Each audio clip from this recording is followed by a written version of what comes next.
Welcome to This Explainer. Today, we're unpacking a fascinating and honestly incredibly common phenomenon, the psychology of the silent struggle. You know the type, right? Those folks who seem to be effortlessly managing life, answering every single text and solving everyone else's problems, all while secretly drowning in stress. What's truly wild about these individuals is that they aren't hiding because they're just naturally tough, and they aren't suffering because nobody cares about them. They're suffering in silence because, to them, reaching out literally feels impossible. We start with the ultimate shield. I'm fine. It's an automatic, total reflex response used by the silent struggler to mask a crushing, invisible weight. It's basically a two-word fortress perfectly designed to shut down any follow-up questions. They'll smile, they'll show up to work, and they will type out this exact phrase, all while carrying a load that's just slowly crushing them. And then you've got, "I'll handle it." Now, we usually applaud this, right? We see it as a marker of fierce independence. But based on the psychology we're digging into today, this isn't just about being independent. A lot of the time, people use this phrase and suffer quietly because the idea of actually asking for help feels way more painful and threatening than just toughing it out alone. Or, hey, maybe you've caught yourself using this one. "I don't want to bother anyone."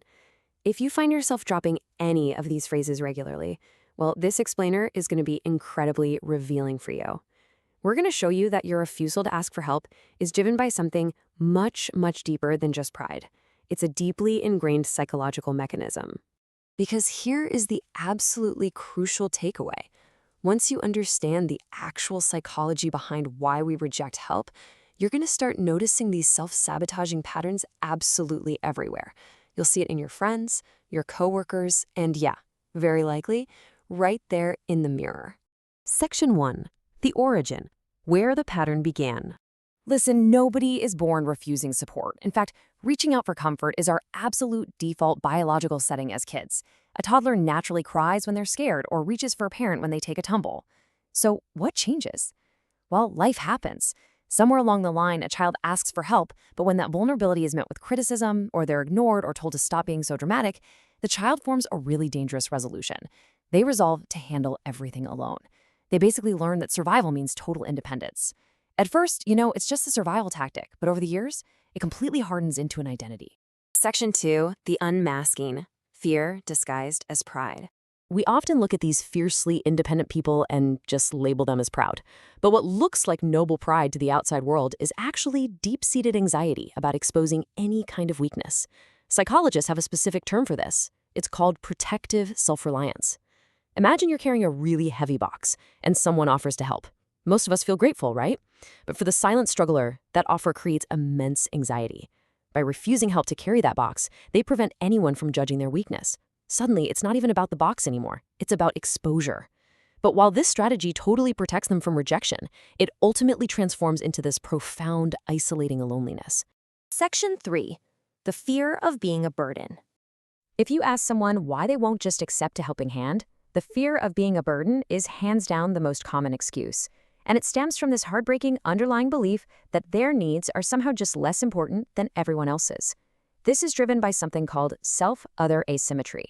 Psychologists use this term to describe how we hold ourselves to a completely different, way harsher standard than we hold our friends or family. It's basically extending endless grace outward, but having a total lack of grace inward. Just think about it for a second. If your sibling or your best friend called you in the middle of a crisis, would you consider them a burden? No way, of course not. You'd gladly help them. But when the roles are reversed, the silent struggler feels like a massive inconvenience. This completely unfair double standard means people carry enormous pain alone, totally missing the fact that their loved ones would gladly step up and help them if they only knew they were hurting. Section 4. The High Achiever's Trap. Interestingly, highly successful, dependable individuals often get kind of addicted to being the strong one. They're the ultra-reliable coworker, the responsible sibling, but they turn their own competence into an inescapable trap. And this happens because of perfectionistic self-worth. When your entire identity is built on never, ever breaking, every request for help feels like unacceptable evidence that you're failing. The strong one isn't supposed to struggle. So instead of reaching out when they're overwhelmed, they just work harder, smile harder, and pretend harder. And because they learned early on that help usually comes with conditions or guilt or strings attached, they start to view support as a purely transactional relationship. To them, every favor creates an emotional debt. Accepting a favor means owing someone. Because of this, they completely miss out on healthy connections, where help is just a mutual, balanced exchange. Sometimes you give, sometimes you receive. But the silent struggler, they're terrified of being in debt, so they deny themselves this healthy balance entirely. Section 5, the boiling point, the cost of silence. There is a critical threshold where self-reliance stops being a sign of healthy independence and quietly morphs into straight-up self-sabotage. Look, you might be able to move a grand piano all by yourself, but it would be exhausting and honestly a bit foolish when you have friends standing right there ready to help. Millions of people convince themselves they must handle grief, burnout, or trauma entirely on their own. Not because they actually can, but because they think they should. But here's a wild fact for you. Studies actually show that chronic social isolation takes a physical toll on your body equivalent to smoking 15 cigarettes a day. By suffering in silence, they are actively denying themselves the exact support they need to heal. It's exactly like holding a beach ball underwater. For a few seconds, sure, it's easy. For a few minutes, okay, it gets tiring. But for years, it's completely impossible. Chronic emotional suppression is just exhausting. Over time, the immense invisible energy required to constantly appear okay to the outside world completely drains your ability to actually become okay. The burden just gets heavier and heavier until you're completely overwhelmed. Section 6, healing through connection. We tend to assume healing is this internal solo mission, right? Like we just need to read the right self-help book or think the right thoughts.